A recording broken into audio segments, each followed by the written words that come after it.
வணக்கம். நான் நீலா. இந்த காணொளியில ஒரு ரிக்வெஸ்டான ஒரு காணொளி தான். ஸோ என்னன்னு பார்த்தீங்கன்னா, ஏர் இந்தியா வந்து நம்ம துபாய்க்கும் சென்னைக்கும் வந்து ரெகுலரா டெய்லி ஒரு ஃப்ளைட் வந்து இயக்கிட்டு இருந்தாங்க. இங்கிருந்து போறது, அங்கிருந்து வர்றது டைரக்டாவே இருந்துட்டு இருக்கு. ஸோ கடந்த 30 ஆண்டுகளா வந்து இது வந்து இயக்கிட்டு வராங்க. வரும் மார்ச் மாதத்துல இருந்து அது வந்து நிறுத்துவதாக வந்து தான் இப்போ வந்து செய்தி நிறுவனம்லாம் தெரிவிக்கிறது.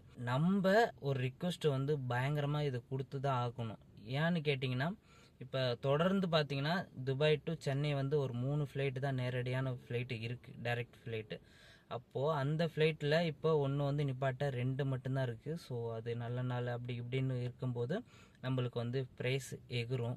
ஸோ ரெண்டாவது என்னன்னா, நம்ம வேறு ஸ்டேட்டில் போயிட்டு தான் போகிற நிலைமை வந்து ஏற்படும். ஒட்டுமொத்தம் இங்கே தமிழ் மக்கள் எல்லாமே, யூஏயில் இருக்கிறவங்க எல்லாமே ஸோ வந்து ஏர் இந்தியாவுக்கு ஒரு ரிக்வெஸ்ட் மெயிலாக அனுப்பணும். நீங்கள் இந்த சேவைகள் வந்து கண்டிப்பாக தொடர வேண்டும் அப்படின்ற மாரி வந்து தெரிவிக்கணும். விமான நிறுவனத்துக்கு ஒரு வேண்டுகோள் கொடுத்த பிறகு நம்ம கவர்மெண்ட்டுக்கு, தமிழ்நாடு கவர்மெண்ட்டுக்கு ஒரு வேண்டுகோள் வைக்க வேண்டியதான். ஸோ இதை வந்து நீங்கள் வந்து மறுபடியும் இந்த சேவையை வழங்குவதற்கான நடவடிக்கை எடுக்க வேண்டும் அப்படின்றது ஒரு வேண்டுகோள் வந்து நம்ம தமிழ்நாடு கவர்மெண்ட்டுக்கும் ஒட்டுமொத்த தமிழர்களும் வந்து வைக்கணும். நம்ம எந்த அளவுக்கு வந்து புஷ் பண்ணி இதெல்லாம் சொல்கிறோமோ அதுதான் செயல்படுத்தப்படும். ஸோ அதனால் வந்து இங்கே இருக்கிற அமீரகத்தில் இருக்கிற மொத்த தமிழ் மக்களும் சேர்ந்து அப்படியும் தொடர்ச்சியாக அவங்க வந்து சேவைகள் வழங்குவதற்கான நடவடிக்கை வந்து எடுப்பாங்க.